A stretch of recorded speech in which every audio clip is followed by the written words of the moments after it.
Risk নিয়ে আমাদের অনেকের কিছু মিসকনসেপশন আছে। আমি চাইবো এই স্বল্প সময়ে রিজিকের ব্যাপারে একটি ধারণা আপনাদেরকে দিতে, আপনাদের আইডিয়াটা যাতে ক্লিয়ার থাকে, কনসেপ্ট যাতে ক্লিয়ার থাকে। প্রিয় ভাই এবং বোনেরা, আমরা অনেকে, সবাই না, অনেকে মনে করি যে রিস্ক হচ্ছে যেটা আমরা খাই, যেটা আমরা খাই এটা রিজিক, অথবা যে অর্থ আমরা উপার্জন করি এটা রিজিক। আমাদের অনেকের ধারণা। আসলে রিজিকের ব্যাপারে আমাদের ধারণাটা পূর্ণাঙ্গ নয়, এর বাইরেও অনেক কিছু আছে। রিস্কের বাংলা হচ্ছে জীবন উপকরণ, ইংরেজিতে বলে সাস্টেনেন্স বা প্রভিশন। অর্থাৎ জীবন পরিচালনায় একটা মানুষের যা যা লাগে তার সবই রিস্ক। শুধু আমরা যেটা খাই, যেটা উপার্জন করি, শুধু এতটুকুই রিস্ক নয়। এটা অনেক ওয়াইডার সেন্সে আমাদেরকে চিন্তা করতে হবে।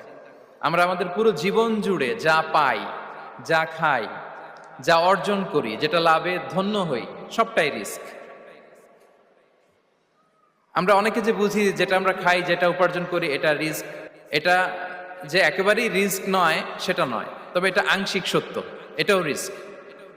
অর্থ, খাদ্য, জাগতিক সম্পদ, এটাও রিস্ক। কিন্তু এটা রিস্কের সর্বনিম্ন স্তর, the lower level of provision, the lower level of risk হচ্ছে এই যে খাদ্য, অর্থ, জাগতিক সম্পদ। রিজিকের সর্বনিম্ন স্তর হচ্ছে এটা। আর রিজিকের সর্বোচ্চ স্তর হচ্ছে ফিটনেস। সুবহানাল্লাহ বিহামদি। আমরা অনেকে এটাকে নেগলেক্ট করি, গুরুত্ব দেই না, কিন্তু এটাই রিজিকের সর্বোচ্চ স্তর, ফিটনেস। আপনি ফিট থাকা, অর্থাৎ ফিজিক্যাল অ্যান্ড মেন্টাল ফিটনেস, শারীরিক এবং মানসিক সুস্থতা, এটা রিজিকের সবচাইতে উচ্চতম স্তর, the higher stage of risk provision, sustenance, fitness, সুস্বাস্থ্য, শারীরিক এবং মানসিক সুস্থতা। কারণ আমাদের স্বাস্থ্য যদি ভালো না থাকে, ফিজিক্যালি মেন্টালি যদি আমরা ফিট না হই, পৃথিবীর সব নেয়ামত আমার পায়ের সামনে হাজির করলেও আমি কিছুই উপভোগ করতে পারবো না। এজন্য এইটা সবচাইতে বড় রিস্ক। এবং রাসূলুল্লাহ সাল্লাল্লাহু আলাইহি ওয়াসাল্লাম তিনি বলেছেন যে নি'মাতান মাগবুনুন ফীহিমা কাসীরুম মিনান নাস, আস-সিহহাতু ওয়াল ফারাগ। দুটি নিয়ামত আছে যে দুটি নিয়ামতের ব্যাপারে মানুষ খুবই গাফেল, উদাসীন, গুরুত্ব দেয় না। তার মধ্যে একটা হচ্ছে আস-সিহহা, সুস্বাস্থ্য, আর একটা হচ্ছে আল ফারাগ, অবসর। আমরা যখন খুব ব্যস্ত হয়ে পড়ি, নাভিশ্বাস, সময় নাই, খুবই রাশিং, তখন বুঝি যে অবসরের কত দাম। আবার আমরা যখন ফিজিক্যালি উইক হয়ে পড়ি, অসুস্থ হয়ে যাই, তখন বুঝি সুস্বাস্থ্যের কত দাম। তো রিজিকের সর্বনিম্ন স্তর হচ্ছে, প্রিয় ভাই এবং বোনেরা, খাদ্য, টাকা পয়সা, জাগতিক সম্পদ, এগুলা। আর রিজিকের সর্বোচ্চ স্তর হচ্ছে fitness, physical and mental fitness. আর রিজিকের সর্বোত্তম স্তর হচ্ছে পুণ্যবান জীবন সঙ্গী এবং নেককার সন্তান, ফায়াস ওয়াইফ অ্যান্ড চিলড্রেন। সুবহানাল্লাহ বিহামদি। একটু খেয়াল করে দেখেন যে আমার লাইফ পার্টনার, আমার জীবন সঙ্গিনী, সে যদি আল্লাহওয়ালা হয়, সে যদি ভালো হয়, আর আমার সন্তানটা যদি আল্লাহওয়ালা হয়, আমার ঘরটাই তো জান্নাত, ঠিক কি না? তো এটা হচ্ছে রিজিকের সর্বোত্তম স্তর। জীবন সঙ্গিনী সে যদি নেককার হয়, আল্লাহওয়ালা হয়, মুতিয়া কানিতা সে যদি হয়, আর আমার সন্তান, আমার চিলড্রেন, সেও যদি ফায়াস হয়, তাহলে আমার ঘরটাই হচ্ছে paradise, a piece of paradise in this দুনিয়া। সুবহানাল্লাহ। আমরা আম্মাজান খাদিজাতুল কুবরা আত-তাহেরা রাদিয়াল্লাহু তাআলা আনহা, ওনার কথা জানি যে বিষ্ণু ঈসা ইসলামের স্ত্রী আমাদের আম্মাজান রাসূলুল্লাহ সাল্লাল্লাহু আলাইহি ওয়াসাল্লামকে বড্ড ভালোবাসতেন, আগলে রাখতেন সব সময়, মেন্টালি সাপোর্ট দিতেন, ফিনান্সিয়ালিও সাপোর্ট দিতেন। বিষ্ণু ঈসা ইসলামকে আম্মাজান খাদিজা এতই ভালোবাসতেন, বিষ্ণু ঈসা ইসলাম বলতেন রুজিকতু হুব্বাহা, আমি খাদিজার ভালোবাসাকে রিজিক হিসেবে পেয়েছি। সুবহানাল্লাহ। রাসূল সাল্লাল্লাহু আলাইহি ওয়াসাল্লাম এই শব্দটা ইউজ করেছেন, রিজিক, রুজিকতু হুব্বাহা।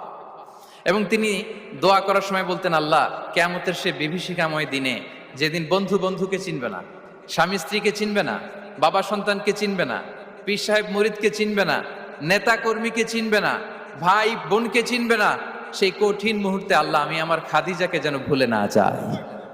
রুজিকতু হুব্বাহা, খাদিজার প্রতি ভালোবাসা আল্লাহ তাআলা আমার হৃদয়ে রিজিক হিসেবে দিয়েছে। তাহলে রিজিকের সর্বোত্তম স্তর হচ্ছে পুণ্যবান স্ত্রী, নেককার সন্তান। আর রিজিকের পরিপূর্ণ স্তর হচ্ছে মহান আল্লাহ তাআলার সন্তুষ্টি। রিজকের পরিপূর্ণ স্তর যেটা, সেটা হচ্ছে রেদাল্লাহ, আল্লাহ তাআলার সন্তুষ্টি। আমার আল্লাহ যদি আমার উপর সন্তুষ্ট হয়ে যায়, আমাদের আর কিছু লাগে? আর কিছু লাগবে? এটাই তো আমাদের এক্সপেকটেশন, এটাই তো আমাদের কামনা বাসনা, এটাই আমাদের ইচ্ছা যে আমার আল্লাহ আমার উপর সন্তুষ্ট হবেন। এটা হচ্ছে পরিপূর্ণ স্তর রিজিকের। এটা যে পায় তার আর কিছু লাগে না। এবং এটা মানুষ নিশ্চিত হতে পারে যখন সে দুনিয়ার জীবনকে শেষ করে আলামুল বারজাখের দিকে যেতে শুরু করে। তখন তাকে বলা হয়, ইয়া আইয়াতুহান নাফসুল মুতমাইন্নাহ ইরজিই ইলা রাব্বিকি রাদিয়াতাম মারদিয়া ফাদখুলি ফি ইবাদি ওয়াদখুলি জান্নাতি। হে প্রশান্ত আত্মা, হে প্রশান্ত আত্মা, প্রবেশ করো, তোমার রবের দিকে চলে এসো, সন্তুষ্ট চিত্তে সন্তোষ ভাজন হয়ে আমার কাছে এসো, আমার জান্নাতে প্রবেশ করো। সুবহানাল্লাহ ওয়া বিহামদি। এই দুনিয়া ছেড়ে যখন আমরা যাব, তখন যদি এই অ্যানাউন্সমেন্টটা আমার জন্য দেয়া হয়, আমার আর কিছু চাওয়ার পাওয়ার আছে? প্রিয় ভাই এবং বোনেরা বলেন, এই আল্লাহর সন্তুষ্টির ঘোষণা যদি আমি এই পৃথিবী থেকে বিদায় লগ্নে পেয়ে যাই, আমাদের আর কিছু চাওয়া পাওয়ার আছে? ইয়া আইয়াতুহান নাফসুল মুতমাইন্নাহ ইরজিই ইলা রাব্বিকি রাদিয়াতাম মারদিয়া। আমরা কিছুদিন আগে আমাদের সকলের প্রিয় আল্লামা দেলোয়ার হোসেন সাঈদী রাহিমাহুল্লাহ নওয়ারাল্লাহু মারকাদাহু ওয়া জাআলাল ফিরদাউস মাসওয়াহু, ওনাকে আমরা হারিয়েছি। আমি যখন ওনার শোক বার্তা নিয়ে ফেসবুকে স্ট্যাটাস লিখি, কমেন্টে আমি এই আয়াতটা লিখেছিলাম। আমি খুঁজে পাচ্ছি না যে আমি কি দিয়ে এটার উপমা দিব, কি দিয়ে ওনার বিদায়ের উপমা আমি জানাবো। আমি খুঁজে পাচ্ছিলাম না কোনো আয়াত। তখন এই আয়াতটা লিখে আমি উপমা দিয়েছি। আল্লাহু আকবার। গোটা বিশ্বের মানুষ কেঁদেছে, গোটা বিশ্বের মানুষ গায়েবানা জানাজা পড়েছে, গোটা বিশ্বের মানুষ ওনাকে অশ্রুসিক্ত বিদায় দিয়েছে। From north to the south, from east to the west, the entire globe, মিন মাশারিকিল আরদি ইলা মাগারিবিহা, অশ্রুসিক্ত বিদায় তিনি পেয়েছেন।